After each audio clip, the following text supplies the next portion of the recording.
جس زمین پہ سجدہ نہ ادا ہو، اس سے بڑا بھی کوئی جرم ہے؟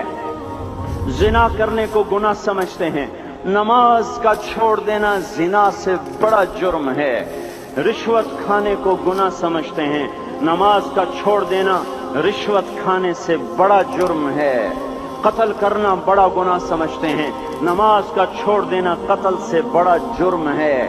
سجدے ہی کا تو انکار کیا تھا شیطان نے کوئی زنا کیا تھا، کوئی قتل کیا تھا، کوئی شراب پی تھی، کوئی جوا کھیلا تھا، کیا کیا تھا؟ کوئی شرک کیا تھا۔ شیطان سجدے کا انکاری ہوا، ایک سجدے کا انکار کر کے وہ ہمیشہ کے لیے مردود ہو گیا۔ اس مسلمان کو ہوش نہیں ہے جو روزانہ دن میں 5 دفعہ 20 سجدوں کا انکار کیے بیٹھا ہوا ہے، اور پھر آرام سے روٹی کھاتا ہے، آرام سے چائے پیتا ہے، اور آرام سے کہہ لگاتا ہے، اور آرام سے اخبار پڑھتا ہے، آرام سے بیوی کے پہلو میں لیٹتا ہے۔ ایک سجدے کا انکار ہو کر شیطان ہمیشہ کے لیے مردود ہوا۔ جس نے فجر کا انکار کیا سجدوں کا، پھر ظہر کے سجدوں کا مذاق اڑایا، پھر عصر کا مذاق اڑایا، پھر مغرب اور عشاء کا مذاق اڑایا۔ گھر میں نماز پڑھنا بھی چلو نہ پڑھنے سے تو بہتر ہے، پر یہ بھی نماز کا مذاق ہی ہے۔ اور 8ویں دن سر پہ ٹوپی رکھ کے آیا۔ 8 دن جس نے اتنے سجدوں کا انکار کیا، وہ اس بات سے نہیں ڈرتا کہ کہیں اللہ اسے مردود نہ کر دے۔ تو کیا ہوگا اس دن جب جن بچوں کی خاطر یا جس نفس کی خاطر اللہ کے بغاوت کی کہ اٹھا نہیں جاتا، آیا نہیں جاتا، گرمی بڑی ہے، سردی بڑی ہے، اندھیرا بہت ہے، کیا قبر کے اندھیرے یاد نہیں ہیں؟ کیا قبر کی گرمی یاد نہیں ہے؟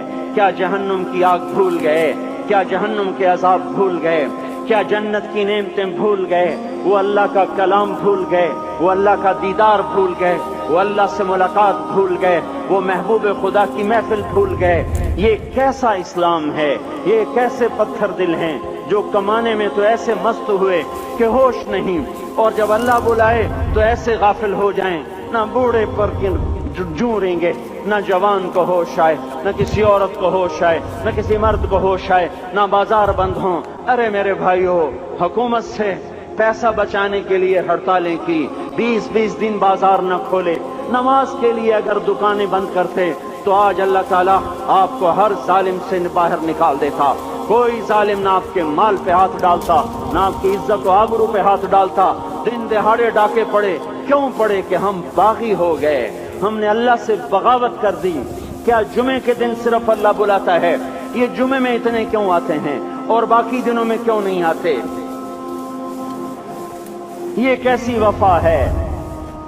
اور ایسا وفاؤں والا اللہ کہ زمین بولے اے اللہ اجازت دے میں گلستان کالونی کو نگل جاؤں، سمندر بولیں مولا اجازت دے ہم چڑھ جائیں، فرشتے بولیں اے اللہ اجازت دے ہم انہیں ہلاک کر دیں، اور جس کے سجدے کا انکار ہوا پڑا، جس کا 8 بازاروں میں جس کی شریعت کا مذاق اڑایا جا رہا، وہ جس کوئی غیرت خود جوش میں آ رہی کہ یہ میرے بنے ہوئے، گندے پانی کے بنے ہوئے، نطفے سے بنے ہوئے، میری غذا کھا کر، میرا رزق کھا کر، میری ہواؤں سے زندہ، میرے پانیوں سے زندہ، میری روٹی سے زندہ، میرے دیے ہوئے گوشت سے زندہ، میرے دیے ہوئے نظام سے زندہ، یہ میرے ہی منکر بن گئے۔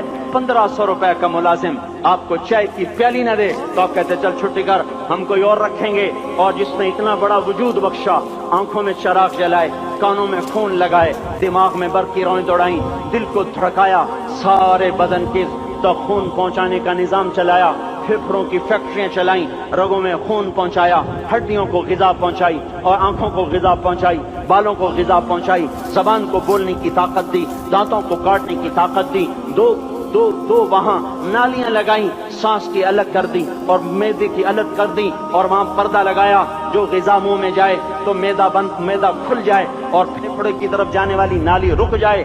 جو اللہ اتنی حفاظت کرے کہ آپ کا لقمہ آپ کے معدے میں جائے، وہ 2 ہی تو یوں ساتھ ہیں، بالکل یوں ایک ساتھ، اور وہ اللہ اتنی طاقت والا کہ سانس کی نالی بند کرے اور معدے کی نالی کا منہ کھولے اور غذا کو منہ میں سے گزار کر وہ معدے میں پہنچائے، پھر ایک زبردست طاقتور نظام چلائے، اس کو توڑ کے آنتوں میں پہنچائے، پھر کروڑوں قسم کی فیکٹریوں کو حرکت دے اور اس میں سے خون کو کھینچے، غذاؤں کو کھینچے، پھیپھڑے کو غذا، خون کو غذا، خون خود غذا لے کے چل رہا، آنتوں کو غذا،